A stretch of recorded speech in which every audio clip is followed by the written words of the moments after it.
Welcome everyone. गेसु संवाद की श्रृंखला में ये अगला webinar myself Gunjan Siddha, and we are going to talk with Minhaz Amin today, and another panelist with us today is Sanjay Khimesra.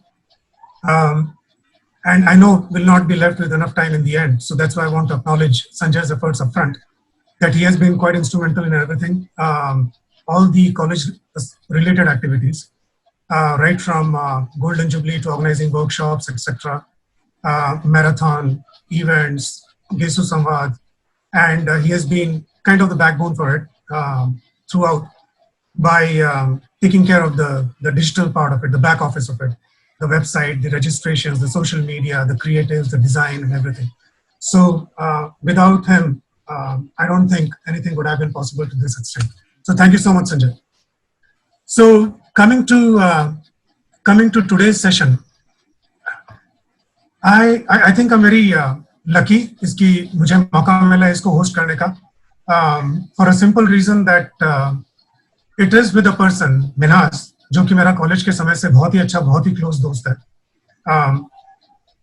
and he is one of the extremely few people who I have come across personally who live what they preach every single day of their life, who basically they are more strict with themselves than with others that they come across with. So, and that is kind of a sacrifice made every day, and that's why this conversation becomes more important, because the area of his work is society, is environment, is what we leave for our future generations. Now, coming to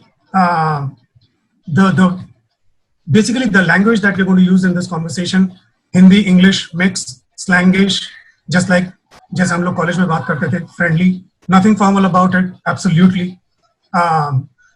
But we are going to cover something extremely important today, और हम लोग ये चाहते हैं कि जो भी इस वेबिनार को अटेंड कर रहे हैं वो यहाँ से कुछ ऐसा सीख कर जाएं, कुछ ऐसा लेकर जाएं जो शायद उन्होंने जिंदगी में they haven't come across before, right? And हमारी कोशिश ये रहेगी, because that's exactly the reason why this webinar has been organized.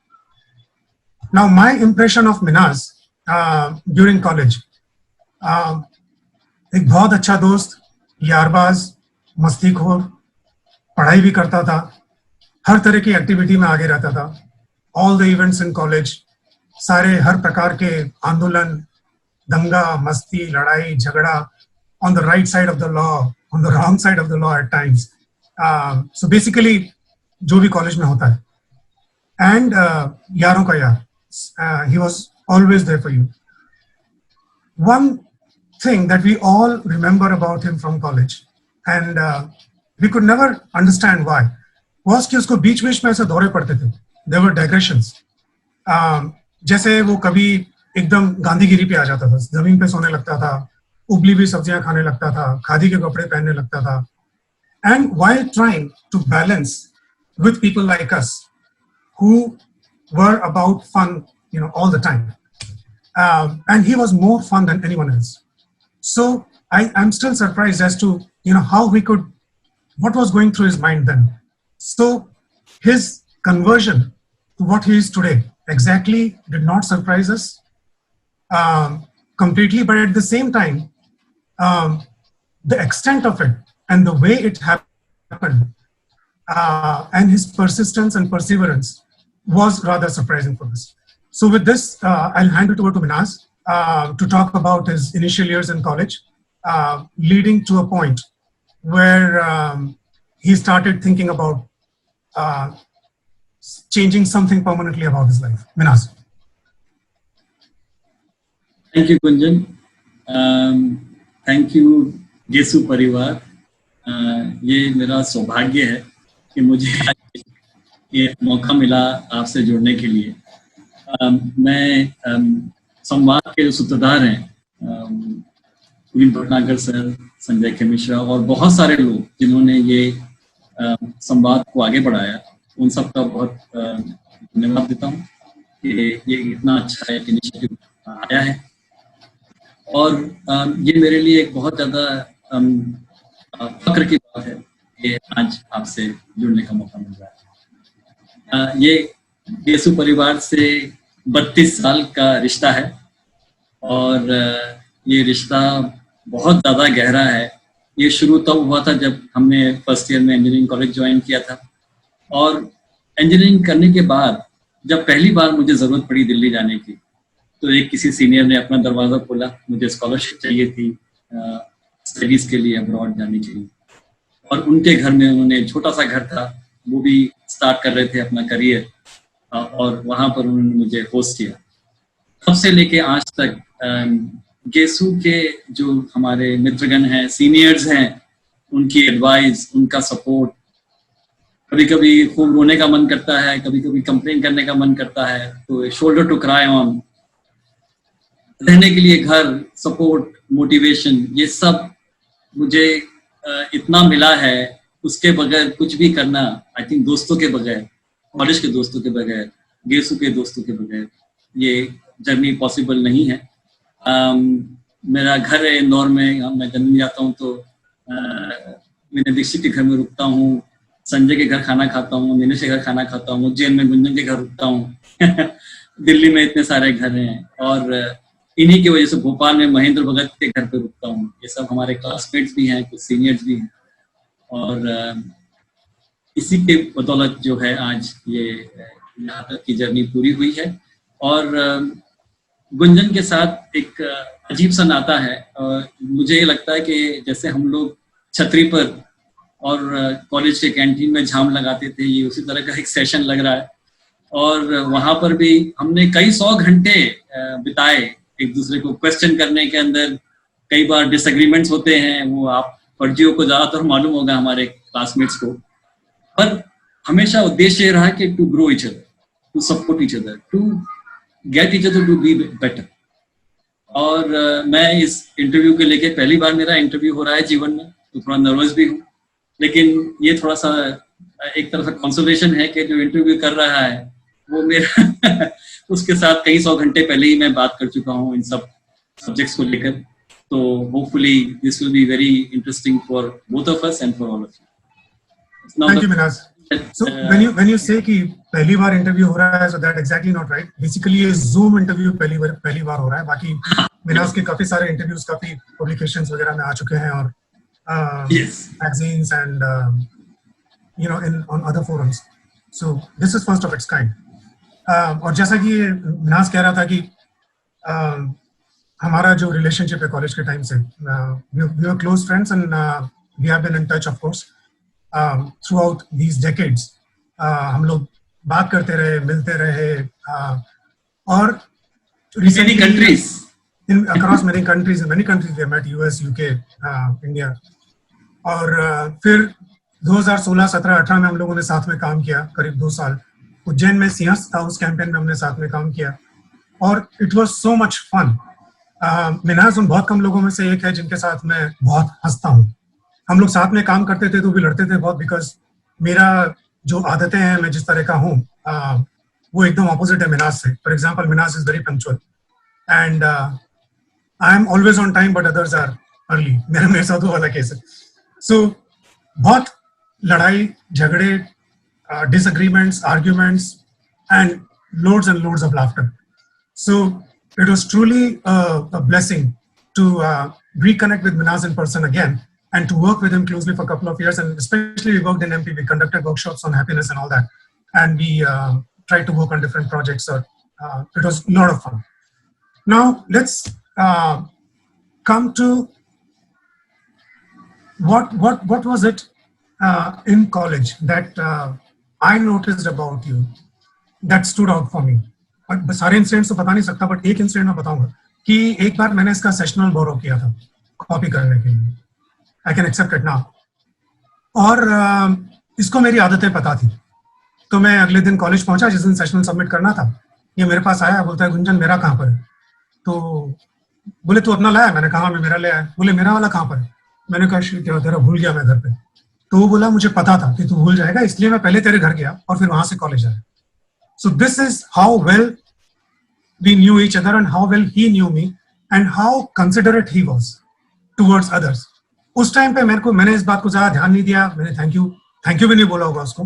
बाद में मैं जब भी सोचता हूँ इस बारे में तो मुझे ऐसा लगता है यार कि अगर मैं होता I would have raised a stink और गालियां देता, हल्ला करता और जिंदगी भर सुनाता रहता. बट उसने naturally as a matter of fact मेरे घर गया, सेशनल कलेक्ट किया, कॉलेज आ गया. बिकॉज अगर उस दिन वो सबमिट नहीं होता तो उसका नुकसान हो जाता. एंड मैं मस्त मौला, मुझे उसकी कोई परवाह नहीं थी, मैं अपना सेशन लेके आराम से पहुंच गया था. So this is just a glimpse into one aspect of his personality, right? But again, he was different from the beginning. He was always there for everyone. He did all kinds of things in college. His incidents are legendary, and hopefully we'll go through those or share it on some other forum, in some other context, some other day. And I guarantee you that each and every of those incidents is extremely interesting, and just you'll not be able to stop laughing from one after the other.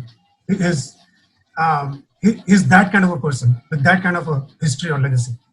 And then let's change the frames to the second phase of his life, right? So we talk about college a little bit more. Yeah, sure. So I mean, because you asked that question, so I just wanted to respond to that a little bit. But before I go to college, just on the Sinhas thing, I remember how incredibly efficient you were. जब तुम 3 दिन पहले, 4 दिन पहले, you landed before Sinhas, and you made a team of 25 volunteers, maybe larger number. And within couple of days, we had banners, caps, all types of collateral जो हमने तैयार किया था to send these volunteers to do campaign on River Shipra. तो वो मेरे लिए अभी भी बहुत यादगार है. लेकिन something that I don't forget is I can never forget is हम लोगों का एक इश्यू हो गया था कि प्रिंट कैसे करेंगे. Whether it should be organic paints, organic cotton, it should be biodegradable so that कि हम लोग और किसी नदी का या किसी लैंड का नुकसान ना करें. उस पे हमने कितने घंटे बहस की and eventually we found a way to make it so that it is less harmful. Yes. Yeah, that campaign was conducted straight from the heart. So just a couple of minor corrections. That yeah, I came from US on 31st. I came to Pune, landed in Ujjain on 4th. We started working on the campaign on 7th, and we launched it on 22nd with a team of 50, and with a lot of preparation, lot of props, lot of collateral, lot of ways of making an impact, and it was truly fun throughout the campaign. And as you said कि उस time पे सारे resources मिलना बहुत difficult थे, सारे painters busy थे. हमने इंदौर से किसी को बुलाया और हमने paint करवाया कपड़े पे instead of using flex. And that was just one of the things. So, but we did it with Earth and Dust, which is Minhaj's organization. And all those students, the team of 50, the majority of members of that team were from Yesu. And it was such a deja vu kind of feeling, going back to the college and getting students from there and working closely with them 18 hours a day for a period of almost 2 months. It was truly a blessing and a lot of fun. And then doing the same thing in Ujjain that you used to do while you were in college. So thanks Minhaj for guiding us through that campaign and for being there and for allowing you to do it under the banner of your NGO Earth and Dust. Oh, that was something incredible. So coming back to the college days, I remember that I was very interested in simple living in those days. मैं बहुत ज़्यादा influence था महात्मा गांधी से, सो Gandhian thinking से. तो खादी, उबला हुआ खाना, खूब फास्टिंग करता था. And also with friends, I wanted to be macho, so a lot of things that I did just to prove that I am also made of steel. Yeah. And then this idea of competition and wanting to be successful was deeply lodged into my head. Coming from a middle class family, it was very important that I win. And at that time, winning meant also that, that's winning gives you self-worth. That's how you kind of appreciate yourself, you live with yourself. And in those days, my idea of self-worth, like for most people, came from material achievement. And that was something that fired my ambition, that I really wanted to be financially very successful, because my measure of success was just solely embedded into being able to have material things like a big house and a big car. Big brands, big house. Basically, I think that was also driven by the rest of the members of your extended family, right? Yes. The way they tried to impress upon you that what success actually means. Absolutely. All the time. Right? Yeah. So and that's another aspect, that coming from such a background with such a thinking where you're not really sure, you're not super rich, but you're not short of money. You had relatives in good places. You had people to look forward to seek advice and guidance from. You had certain benchmarks and standards set for you by your family. You already were thinking along those lines ki materialistically I have to succeed, and because that's what real success meant. And then you went on to pursue that path, Minhaj. So can you talk a little bit about that, your Manchester Business School and UK and your life over there? Yeah.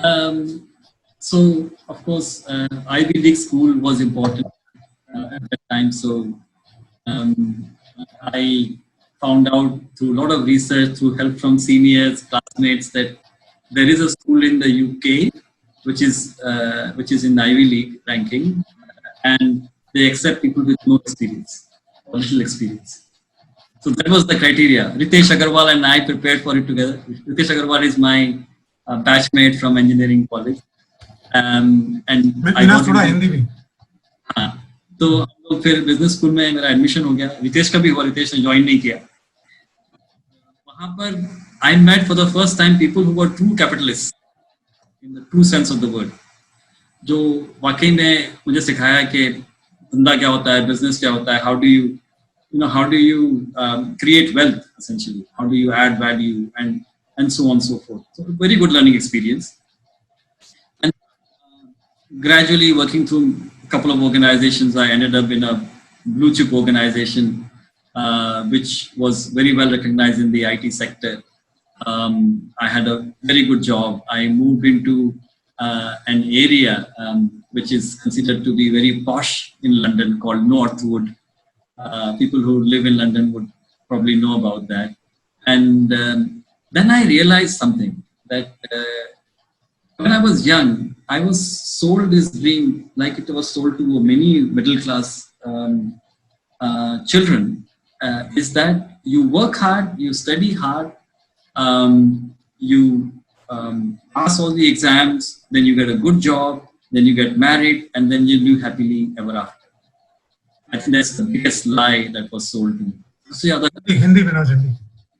सबसे ज़्यादा जो झूठ बात मुझे लगी इसमें, कि ऐसा कि आप मेहनत करो, खाली एग्जाम में पास हो जाओ, बाकी कोई चीज़ पर ध्यान मत दो, आपकी पर्सनालिटी या आपका इंटरेस्ट या आपका पैशन या आपका सोल या आपकी मोरालिटी, ये सब चीज़ों पे कोई ध्यान देने की जरूरत नहीं है. खाली पढ़ो, अच्छे से नंबर लाओ, और अच्छी नौकरी के बाद सब कुछ अच्छा हो जाएगा. तुमको वाकई में बहुत अच्छा लगेगा और तुम बहुत ज़्यादा मतलब आनंद में रहोगे.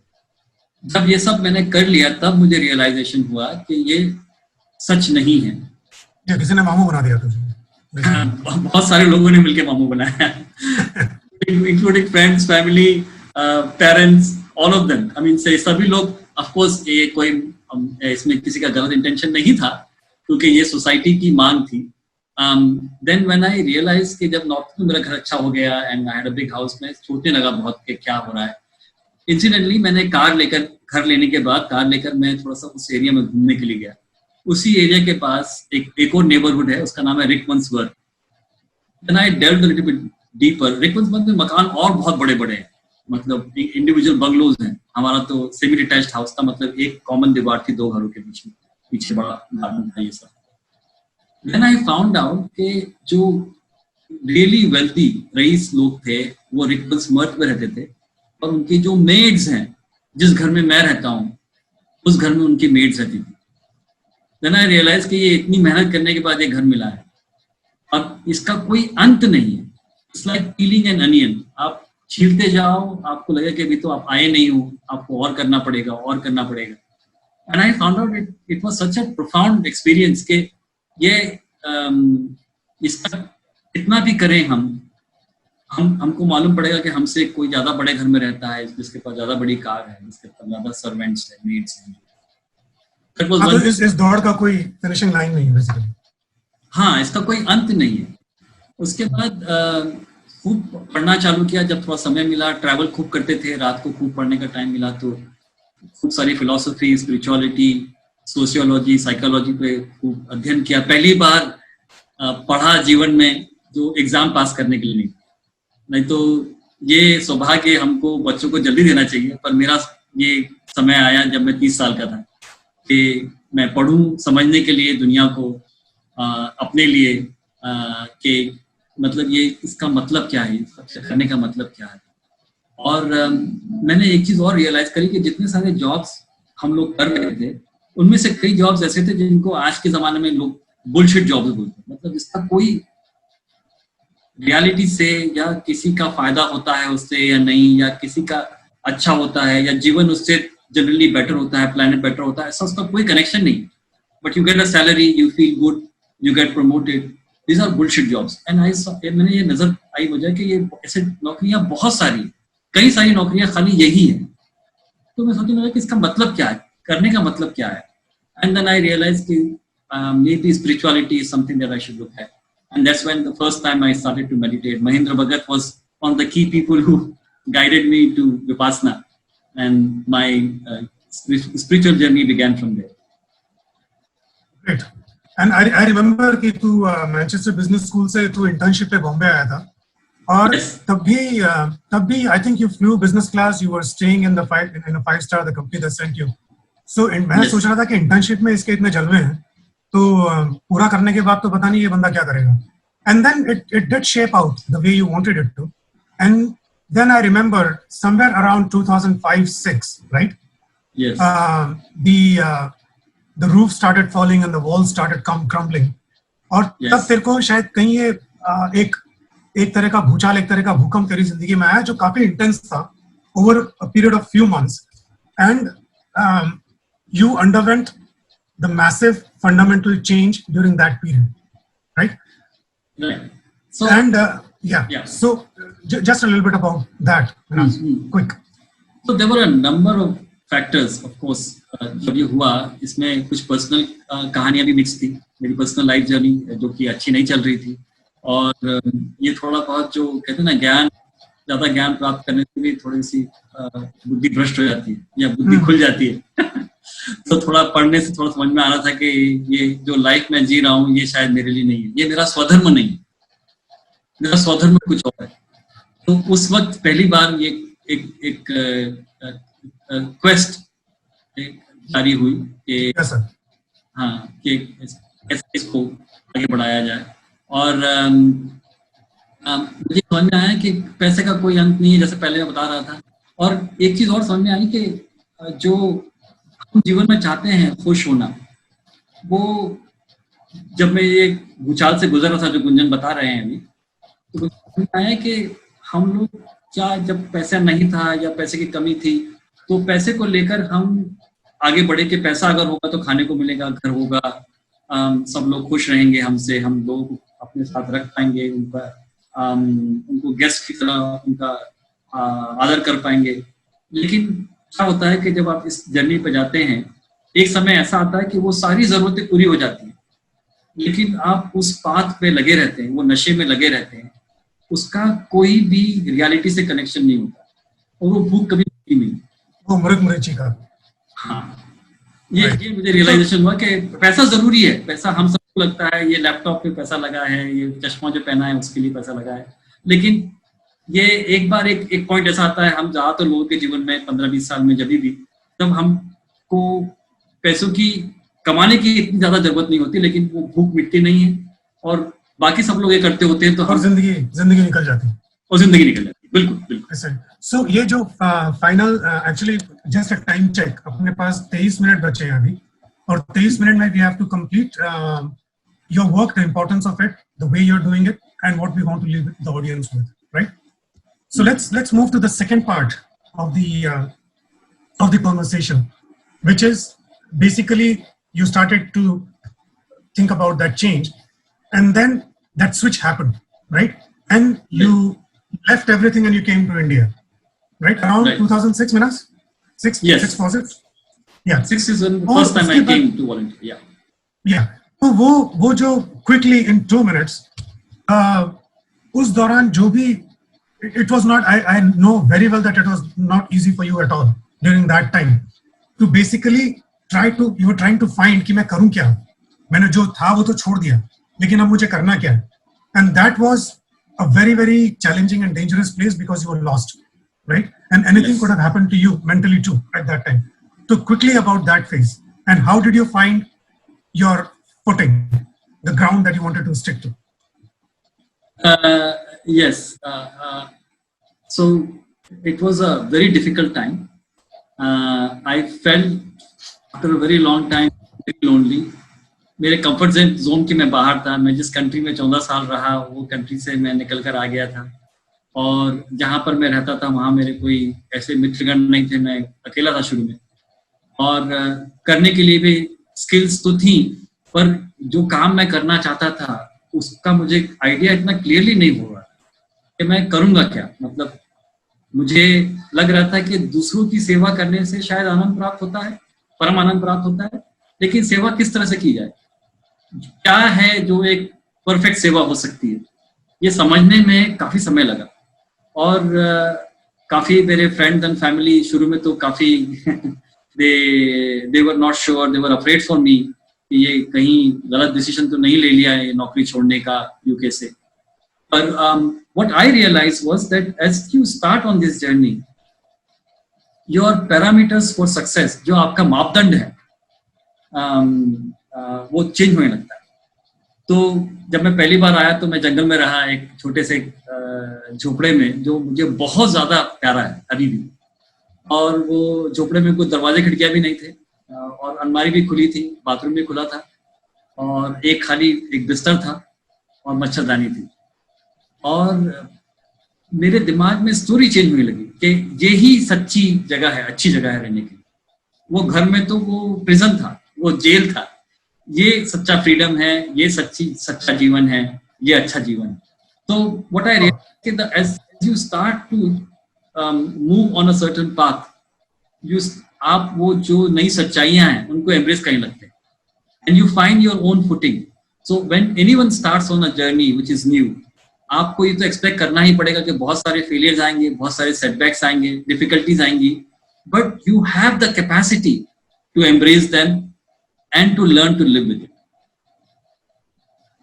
Fabulous, because I distinctly remember वो पीरियड बहुत ही, और तेरे फैमिली को नहीं, सब दोस्तों को भी लगता था कि ये आदमी कर क्या रहा है, ये पागल तो हो गया, ये तो पक्का था, पर ये अब आगे क्या करेगा और इसका होगा क्या। और तूने पहले वैसा कभी कुछ नहीं किया था, तू बड़ा भी हुआ था, तो you were in a comfortable environment in Burhanpur, and then engineering, फिर यूके वगैरह सब, and then suddenly you were like thrown into a different planet, right? And it was just an unknown world, and you just persisted. It must have been extremely difficult for you, Minhaj. I can understand that. We all can understand that. You have lived it, you know it better. And there were a lot of failures, stumblings, realizing what is good, what's not good, what real success is, what's real life, what real success means, what real life means. क्या अपना है, क्या पराया है, and I think we used to conversate during that time, not frequently, but on and off. And I do remember that whenever we talked, we had long conversations, and there was always a lot of new learning and a lot of new uncertainty that came out in those conversations. Right. So, but you persisted, and you are where you are, and you have just तेरे बारे में मुझे जो सबसे अच्छा लगा है वो ये कि first of all you walk the talk, you live what you preach every single day. You're more strict with yourself than with others, and you're not afraid to try new things. You have just ventured into new territories very frequently, and you have changed the landscape wherever you have been. You've set up new standards.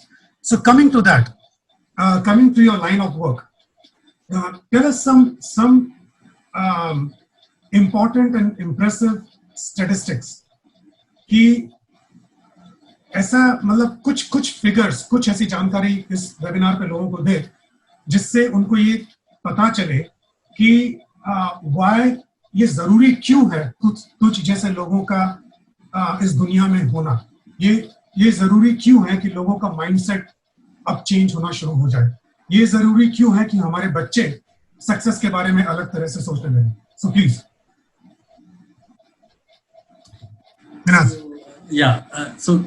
Gunjan, this is a very pertinent question. तो इसमें थोड़ा सा मैं समय लूंगा, थोड़ा सा ये डेटा बताने के लिए, स्टैटिस्टिक बताने के लिए, जैसे आप बोल रहे हो। आई डोंट नो हम में से कितने लोग ये जानते हैं कि हिंदुस्तान का 30% लैंड उपजाऊ नहीं रहा है। ये डेटा इसरो से आया है। 23 हेक्टेयर लैंड हर मिनट डेजर्ट में बदल रहा है।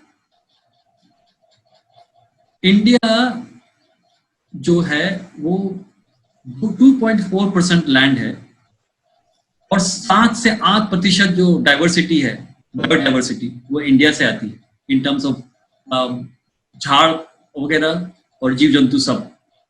इतना हमारा डाइवर्स एनवायरनमेंट है। लेकिन ये जो हमारा ब्लाइंडिंग अर्बनाइजेशन जो हो रहा है, अर्बन क्रॉल जो हो रहा है, जिस तरह से हम लोग माइनिंग कर रहे हैं, डिफॉरेस्टेशन कर रहे हैं, ये जो बायोडाइवर्सिटी है, जो ये एक बहुत बड़ी धरती माँ की, नेचर की जो गिफ्ट है, वो हम धीरे धीरे डिस्ट्रॉय कर रहे हैं। ये शायद आप लोगों को नहीं मालूम होगा कि जो टोटल मैमल्स का मास है ग्लोबली, पूरी दुनिया में जितने मैमल्स हैं, उसमें से अब खाली 4% जो है वो वाइल्ड बचे। मतलब जिसमें हाथी भी आ गया, वेल भी आ गई, हिपोपोटामस भी आ गया, जितने भी वाइल्ड एनिमल्स हैं, मामल्स हैं, वो 4% है टोटल मास के। रिमेनिंग 96% जो है, 96% जो है, उसमें से 7% जो है वो हमारे गाय, बैल, बकरी, मेमने वगैरह हैं, जो हम खाते हैं, जिनका दूध पीते हैं। और 36% जो है वेट वो ह्यूमंस का है। तो एक तरह से धरती माँ ये भी सोच रही होगी कि ये वायरस तो नहीं है, ये mankind, this is the virus that I have to take care of. So maybe this covid is one way of this nature, this planet to say कि enough is enough, I want the life to survive, not just humans. I don't know how many of you know कि 50 साल में मुंबई और कोलकाता में हमारे बहुत सारे जो वैल्यूबल एसेट्स है, जहां से बहुत ज्यादा जीडीपी ग्रोथ होती है, जहां पर वैल्यू क्रिएट होती है, वो पानी में डूबने वाले। आई डोंट नो आप लोग में से कितने लोग ये जानते हैं कि घोरामारा करके एक आइलैंड है सुंदरबन में, जो कि धीरे धीरे डूब रहा है ऑलरेडी। और वहां पर लास्ट टाइम वोटिंग, जो अभी लास्ट हमारे इलेक्शन हुए थे अप्रैल में, सेंट्रल इलेक्शन, नेशनल इलेक्शन हुए थे, वहां पर हुए हैं। अब अगली बार वो जब इलेक्शंस आएंगे तो वो आइलैंड यहाँ पर नहीं रहेगा, वो पानी में डूब चुका। आई डोंट नो हमें से कितने लोग ये जानते हैं कि 54% हमारा जो देश है उसमें पानी की बहुत विकट समस्या आने वाली। जो 30 सबसे ज्यादा एयर पोल्यूटेड कंट्रीज, सिटीज हैं दुनिया में, 21 वो भारतवर्ष में। और भारतवर्ष में जो लोग मर रहे हैं डिजीजेस से, उसमें से तीसरा जो कारण है वो एयर पोल्यूशन। और इसके अलावा जो है, अगर आप, हमारा जो देश है कृषि देश है, जहां पर 60% लोग जो है किसानी से जुड़े हुए हैं, इसके बावजूद 119 देशों में जहां पर थोड़ी सी महामारी है, भूखमरी है, उसमें हमारा 103 नंबर आता है, मतलब हम नीचे, सबसे नीचे आते हैं, नीचे स्तर पर आते हैं। हमारी महिलाएं, हमारे बच्चे 50% एनीमिक है, 40% लोग हमारे अंडर नरिश्ड हैं। और हम लोग बात करते हैं एडवांस टेक्नोलॉजी की, और हमारा जितनी एनर्जी है वो उन प्रोफेशंस में जाती है जो इन सब चीजों को हल करने में शायद ज्यादा मदद नहीं कर रहे हैं। ये बदलना चाहिए। अगर ये नहीं बदलेगा, ये सिर्फ मेरे लिए नहीं है, ये हम सबके लिए है, ये हमारे बच्चों के लिए है। ये स्टैटिस्टिक्स जो है, ये कोई प्रोपेगेंडा नहीं है, ये भारत सरकार के, इसरो के, WRI के जो रिकॉग्नाइज्ड इंस्टीट्यूशन है वहां से आए हैं। और अगर हम इन पे काम नहीं करेंगे तो चाहे हम कितनी भी मतलब तरक्की कर लें, हम जो है ये जो लाइफ है इसको यहाँ पर हम सर्वाइव नहीं करने दे पाएंगे।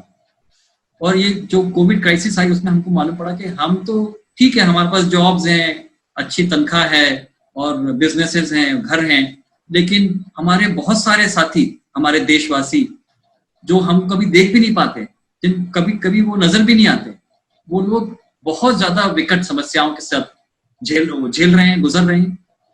और वो अगर चलता रहा तो जो बाकी हम लोग हैं, ये हम लोग भी अच्छे से नहीं रह पाए। मैं यहाँ पर रुकूंगा, एक और पॉइंट बोल के मैं रुकूंगा, फिर गुंजन वी कैन कंटिन्यू। एक चीज हम लोग जो कभी कभी भूल जाते हैं कि जैसे कि हम लोग को तेल बहुत पसंद है। हम लोग 9 किलो तेल पर पर्सन पर ईयर खाते थे, वो अभी बढ़कर 22 किलो हो गया है, और ये उम्मीद है कि 2030 में 24 किलो हो जाएगा।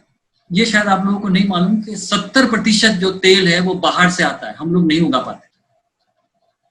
उस 70% का जो और 70% है वो पाम ऑयल है, जो कि बहुत ही अनहेल्दी है। हम लोग सब बोल रहे हैं कि हमारी डाइट खराब हो रही है, ओबेसिटी बढ़ रही है मिडिल क्लास में। उसका काफी कारण ये तेल भी है। और ये पाम ऑयल उन कंट्रीज से आता है जहां पर बायोडाइवर्सिटी खत्म हो रही है, ओरंगुटान्स के जितने उनके हैबिटेट्स हैं वो खत्म हो रहे हैं, because we are eating more oil. So one of the projects I want to talk about later on, एक जो आइडिया है कि किस तरह से हम कम तेल की चीजें जो कि टेस्टी भी हो, इनोवेशन करें, बनाएं। और वो सब चीजें खाली अमीरों को अमीर रेस्टोरेंट्स में नहीं मिलना चाहिए, हर ठेले वाले के पास अवेलेबल होना चाहिए। ये बदलाव, ये रेवोल्यूशन कैसे आएगा, ये सोचने वाली बात है। इसमें हजारों जॉब क्रिएट्स होंगे, काफी इनोवेशन और क्रिएटिविटी आएगी। पुनीत सर के लिए इसमें बहुत ज्यादा काम है, और उनके जो सुपुत्र हैं वो भी कुछ इसी चीज में काम कर रहे हैं। Anyway, Gunjan, over to you.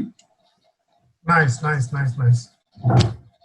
सो एक बात बहुत अच्छी बोली विनाश तूने कि एंड एवरीवन नोज दिस कि अभी खासकर जो कोविड क्राइसिस हुआ तो उसने दिखा दिया कि बेसिकली मैनकाइंड की औकात क्या है, राइट?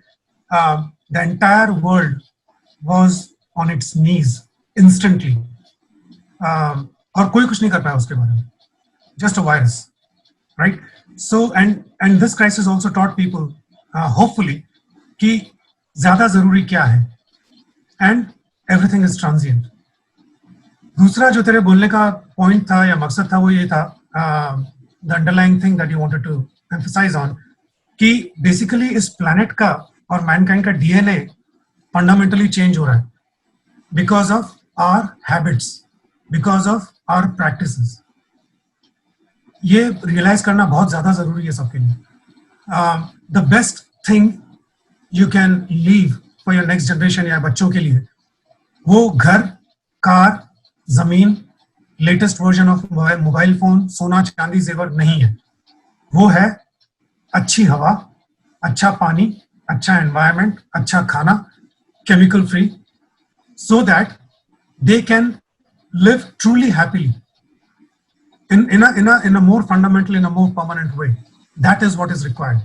And वो इस कोरोना क्राइसिस से और ज्यादा it has kind of drilled it deeper into heads of everyone. Hopefully शायद हम लोग इसको आगे कंटिन्यू कर सके इस सोच को। Now my next question is about कि ये जो फंडामेंटल चेंज जिसकी हम लोग बात कर रहे हैं, which is basically, and we have talked about it a lot between us, generational impact, behavior change, right? This behavior change ये जरूरी क्यों है on part of the corporates. कि एक तो आप corporates का basically फंडा ये है कि नए planet पे life ढूंढो और इस planet को बर्बाद करते रहो. So there's absolutely no point in it, right? Amazon trying to send people into space on different planets on Mars while packaging their stuff in 4 times the required plastic is just not done. So what is that fundamental behavior change that is required on part of the corporates mainly to essentially make this earth a better place and to stop that DNA from degrading further? DNA of earth and DNA of mankind. Minhas. This is a very interesting point, Gunjan. कि क्या होता है कि जैसे एक formula बन गया है, and I think we use this all the time, कि मैं कुछ करूंगा based on the capitalist principles, which means I will create wealth within the realms of the regulations and legal boundaries. And when I earn a lot of money, then I will do charity. I will help people who are saving the rivers. मैं जो लोग नदी बचा रहे हैं, मच्छियाँ बचा रहे हैं, झाड़ बचा रहे हैं, झाड़ लगा रहे हैं, मैं उनकी मदद करूँगा. I feel that model is very 20th century. It will not work in the 21st century. Because पहली बार humanity को realization हुआ है कि हमारी action से, like you rightly said, we are changing the entire DNA of the planet, the workings of the planet, the weather patterns, the temperature, the average temperature, the life ecosystems in हमारे समुद्रों में, हमारी नदियों में, हमारे जंगलों में, हम इसको at large scale impact कर रहे हैं. तो कभी कभी कोई मुझसे पूछता है, somebody who is successful, कोई corporate world में काम कर रहे हैं, कोई वो पूछते हैं कि कोई 10 चीज बता दो जी, मैं जो कर लूँ, गाड़ी बंद कर दूंगा सिग्नल पर, या कल से प्लास्टिक बोतल नहीं खरीदूंगा, क्या कर सकता हूँ? तो after thinking a lot about this, मेरा एक ही जवाब होता है कि change the business you are in. Please transform your business so that it becomes more wholesome. It takes into consideration the rights and ethics of other people while protecting the larger environment, the larger ecosystem, sustaining it, regenerating it, making sure कि हमारे पानी खराब नहीं हो रहा है, हमारे जो emissions हैं हमारी फैक्ट्री से पानी में या एयर में, वो उनको pollute नहीं कर रहे हैं. Innovate, create new products and services which go beyond this. ये कहने के बाद मैं एक बात और कहना चाहूंगा कि ये हमको थोड़ा सा सेक्रीफाइस भी करना पड़ेगा. कई लोग ये बोलते हैं कि मैं को जो चाहिए वो मुझे मिलना चाहिए, वो चाहे किसी कीमत पर आए, उसमें कॉम्प्रोमाइज नहीं होना चाहिए. आई से कि थोड़ा तो हम इनोवेशन से कर सकते हैं इसको, लेकिन at the same time we will also have to cut back in what we want, our desires, because we know, if you look at our philosophy, संस्कृति, हमारे जो ट्रेडिशनल मिथोलॉजी है, ये हमको बताती है कि मटेरियल सक्सेस से आपको परमानंद नहीं मिलेगा, थोड़ा पैसा जरूरी है. तो अगर हम हमारा डायरेक्शन थोड़ा उस तरफ करेंगे, तो शायद हम हमारे प्लेनेट को, हमारी धरती माँ को थोड़ा सा और ब्रीथ करने का मौका दे पाएंगे.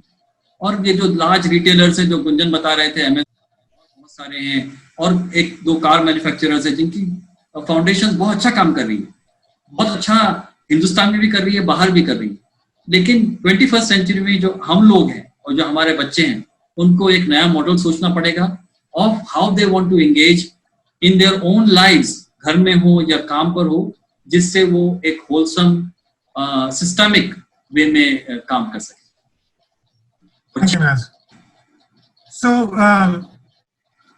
all this wouldn't have been possible, and I know you have a couple of very interesting incidents जो तू बताना शेयर करना चाहता है लोगों के साथ, that how your personal lifestyle has impacted people, right? And why it matters most, where it should matter. Just one example from my side is कि जैसे अपने CNS campaign में Pranav was one of the members of the core team, Pranav Vyas, and then he, after engineering, he was from GESU, he chose sustainability as his career, and now he's working with a company in Mumbai in that area. And he says that CNS campaign was that turning point in his life when he decided that he wants to make a career in that field. So because he saw something that fundamentally mattered to him. So how changes in your personal lifestyle have impacted people, and what kind of pressure has it created on you also? Yeah, I mean, this can go on for a long time. तो ये थोड़ा Yeah. लंबा है, लेकिन मैं एक दो किस्से बताना चाहूंगा यहाँ पर जो कि मेरे बहुत करीब हैं. एक पब्लिक सेक्टर कंपनी है जो जिनके साथ मैं 7 साल से बात कर रहा था कुछ करने के लिए, क्लाइमेट चेंज के लिए. और मैं कई बार दिल्ली आता था, उनसे मेरी मीटिंग थी.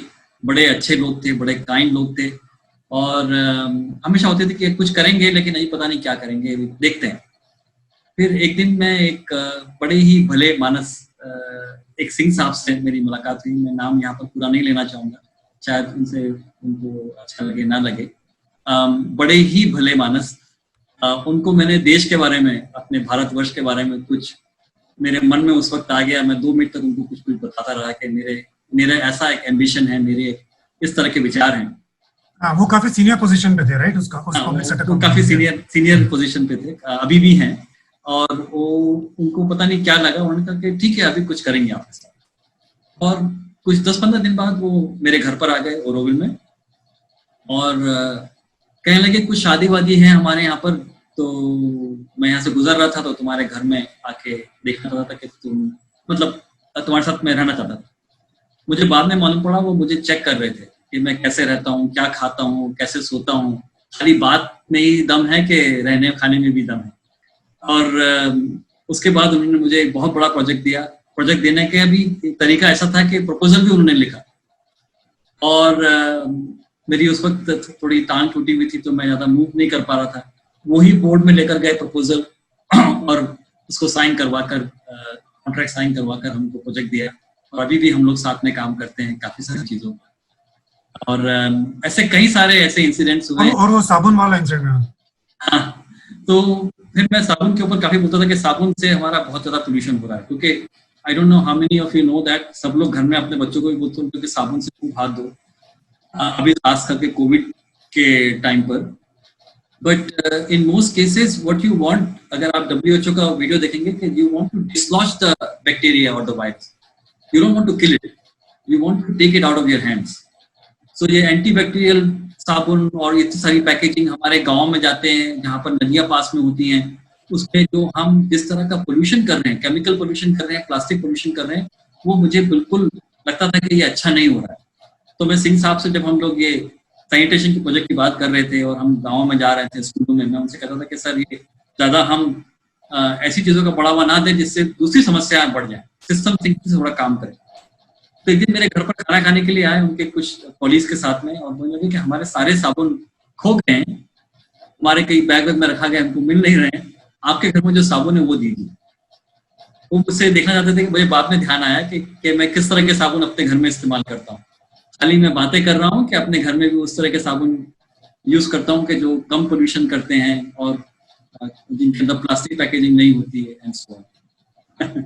सो ये एक्चुअली मेरे लिए भी काफी शॉकिंग था कि एक पब्लिक सेक्टर कंपनी का senior official goes to that length, मतलब उतने एफर्ट्स लेके किसी को वेरीफाई करने के लिए प्रोजेक्ट देने के पहले, right, to basically check if this person is just all air or there is any substance behind what he's talking.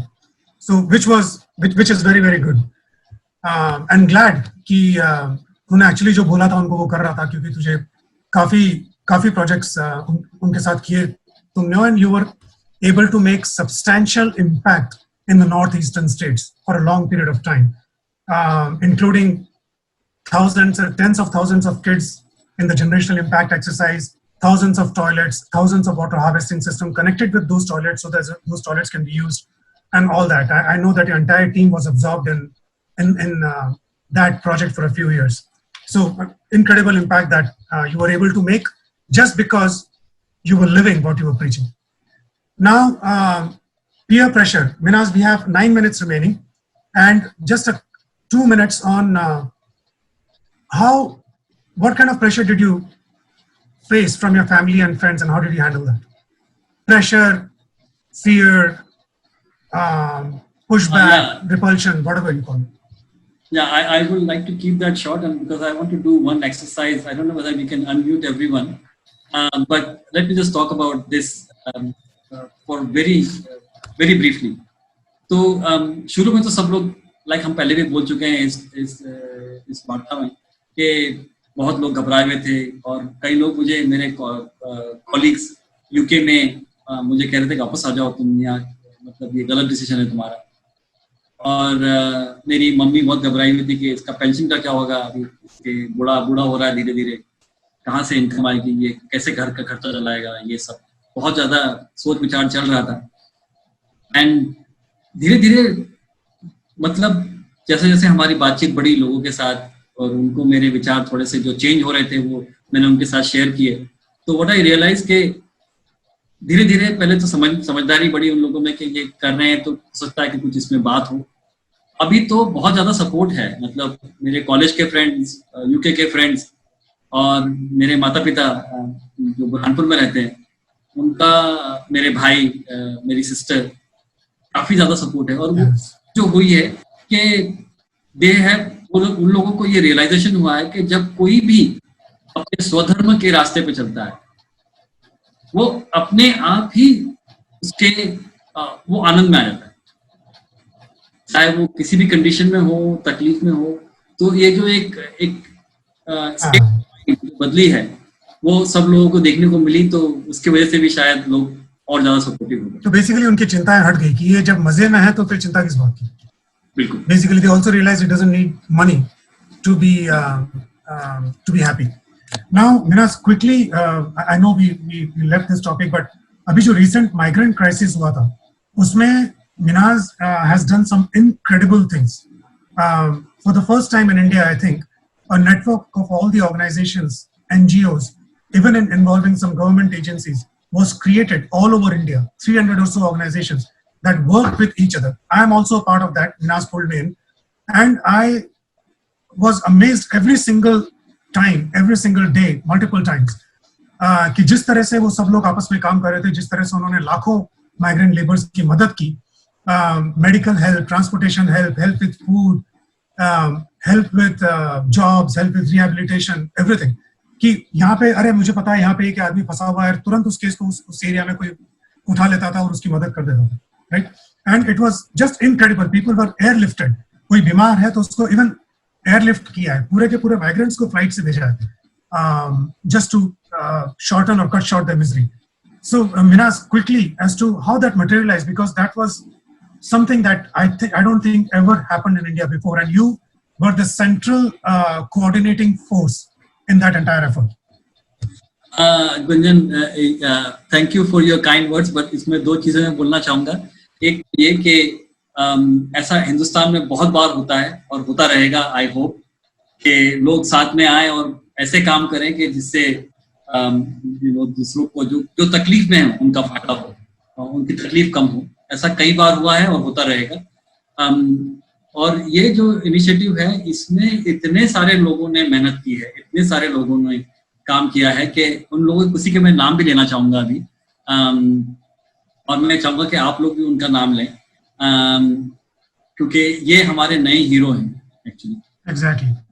ये तो ये जब चालू हुआ, हाँ, ये जब चालू हुआ अप्रैल में, तो ये समझ में आ गया था कि जितना हम लोग साथ में काम करेंगे उतना ज्यादा हम रिलीफ का काम कर पाएंगे, अच्छे से कर पाएंगे, और साथ में रहने से हम जो है इंफॉर्मेशन जो है कि किस तरह से करना चाहिए वो हम एक दूसरे से बांट पाएंगे, और जहाँ पे भी डुप्लीकेशन है वो हम निकाल पाएंगे, एफिशिएंसी बढ़ेगी। तो ऐसे बहुत सारे लोग सोच रहे थे, मैं अकेला नहीं था, कई सारे लोग सोच रहे थे, लेकिन किस्मत ऐसी रही कि कई सारे लोगों के साथ जो ऐसा सोच रहे थे उनके साथ मिलने का मौका मिला, ऑनलाइन बातचीत बढ़ी, और सभी की जो एक गुडविल है, एक अच्छी सोच है, उसके रहते ये कोस्ट इंडिया क्रिएट हुआ। और कोस्ट इंडिया जो प्लेटफॉर्म है वो किसका कोई ओनर नहीं है, इसमें बहुत सारे लोग हैं जुड़े हुए हैं, बहुत सारे को फाउंडर्स हैं, बहुत सारे पार्टिसिपेंट्स हैं, और कई जो पार्टिसिपेंट्स हैं वो इतने बड़े बड़े काम कर रहे हैं कि कोस्ट इंडिया की जो मतलब हम लोगों के जो दिमाग में कभी आया नहीं था कि ये इस प्लेटफॉर्म के थ्रू या ऐसे लोग हमारे साथ जुड़ेंगे जो ऑलरेडी इतनी यंग उम्र में इतना करेज, इतना कंपैशन और इतनी खूबी के साथ ये रिलीफ वर्क करेंगे। तो इस वक्त मैं 2 मिनट में ये कुछ नाम लेना चाहूंगा। अगर संजय ये पॉसिबल हो कि सब लोग अनम्यूट हो जाएं 2 मिनट के लिए, तो ये बहुत अच्छी बात रहेगी। मैं चाहूंगा कि जो ये हमारे हीरो लोग हैं, मैं पहले तो हीरो के बारे में बताना चाहूंगा कि मेरे लिए हीरो वो है जो कुछ दुनिया में दूसरों के लिए करता है, करती है, और जो करेज दिखाती है, और उस करेज से सृष्टि का फायदा होता है। तो ऐसे कई सारे हीरो लोग हैं, और मैं इनके नाम लेना चाहूंगा। मैं चाहूंगा कि आप लोग मेरे पीछे वो नाम रिपीट करें, देखिए शायद जमता है कि नहीं जमता है। अंकुश सिंह। अंकुश सिंह। तो सिर्फ ये एक छोटी सी एक्सरसाइज है टू इन्वॉल्व एवरीवन कि ये जो आज की एज के हीरोज हैं, फॉर एग्जांपल ये कुछ नाम जो मिनाज ले रहा है, इन्होंने माइग्रेंट क्राइसिस में दिन रात काम किया है। इसमें सोनू सूद की ऑर्गेनाइजेशन से भी एक है, और ऐसे multiple organisations all over India से हैं। इन्होंने बहुत ज्यादा सेक्रीफाइस करके और झुक के काम किया। तो हम लोग सिर्फ इतना सा चाहते हैं कि ये नाम आप लोग रिपीट करें सब एक साथ में, ताकि एक पॉजिटिव एनवायरनमेंट, एक पॉजिटिव वाइब्रेशन में भी क्रिएट हो जाए, और कहीं किसी तरीके से वो कुछ अच्छा होने में मदद करे। एंड लाइक गुंजन सेड कि हमारा जो वो है आइडिया है हीरो का, वो चेंज हो, ये हम सही हीरो को, लोगों को हम अप्रिशिएट करें। अगला नाम लूंगा मातंगी जयराम। सब लोग बोलेंगे मातंगी जयराम। मातंगी जयराम। मौसम। नीति गोयल। राजेश गोलानी। राजेश जी शाह। रिद्धि शाह। समीना बानो। सुरभि हबलानी। ये सुरभि हबलानी, देखिए इन सब ने इतने बड़े बड़े काम किए हैं कि मैं अगर बताना चालू करूंगा तो शायद हमारे पास समय नहीं रहेगा, समय वैसे ही खत्म हो रहा है। सुरभि हबलानी, ऐसे इंदौर में बहुत सारे हीरो लोग होंगे, हीरोइन लोग होंगे। सुरभि मेरे लिए बहुत बड़ी हीरोइन है। सुरभि बहुत छोटी उम्र की लड़की है।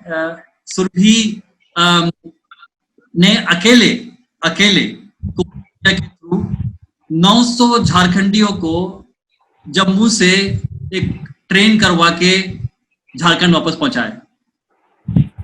कभी भी कोई इंदौर में फंक्शन करेंगे तो सुरभि हबलानी को जरूर आप उसको कुछ अप्रिसिएशन बताना। ये एक्सरसाइज ही खत्म करते हैं। Okay, Minaz. Thank you, everyone. Sanjay, can we put everyone on mute again, please? So, Minaz, the last part of the session, I know we are at the bottom of the hour already, but ये इसमें 2-3 से 5 minute से ज़्यादा नहीं लगेंगे।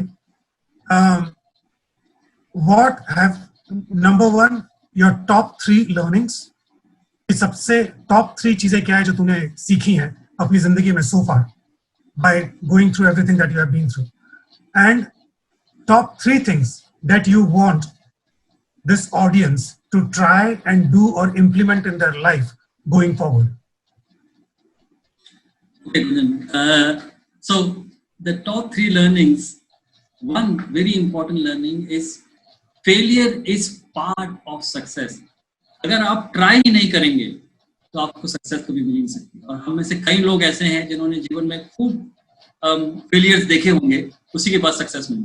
तो अगर हमको एक नई पाथ पे जाना है तो उसमें फेलियर्स आएंगे, ये एक पक्की बात है, इसको मान के चलना है, इतना तो होगा ही। और हम जो भी करें उसमें हमको मीनिंग देखना चाहिए। अब हम ऐसी स्थिति में आ गए हैं जीवन में जहां पर जॉब सिक्योरिटी बढ़ गई है, थोड़ा सा फॉल बैक है अपने पास, तो जो भी हम करें इसका मतलब क्या है, इससे क्या मतलब हमको डीपर हमको क्या संतुष्टि मिल रही है, इस पे हमको ज्यादा ध्यान देना चाहिए। और मेरे हिसाब से ये काम उस तरह के होते हैं जिसमें सबका मंगल हो। सबका मतलब खाली मनुष्य का नहीं, क्योंकि मनुष्य तो कई बार एक बहुत छोटी सी चीज है सृष्टि में, सारे जीव जंतुओं का, जो अलाइव है, नॉट अलाइव है, सबका मंगल हो। ऐसे कैसे कार्य हैं जो हम कर सकते हैं जिससे सबसे ज्यादा मंगल हो। अगर हम ये 3 चीजों को ध्यान रखेंगे तो शायद हमको ज्यादा आनंद मिलेगा इस जीवन का। राइट, एंड इवन अच्छा काम करने के लिए भी बहुत करेज की जरूरत होती है, and that's why you have to be prepared for failures, to your first point. Absolutely. And so what do you want this audience to take away, Vinas? Top 3 things जो चाहता है कि लोग करें जो भी कॉल पे हैं।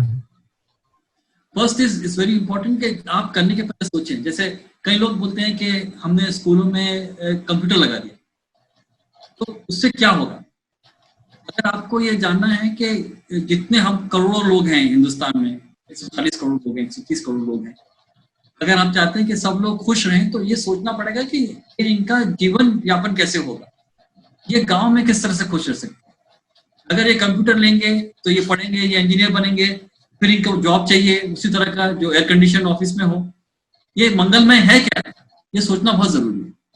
दूसरा ये कि अगर आप मंगल करना चाहते हो तो आप अपने बिजनेस में कैसे मंगल कर सकते हैं।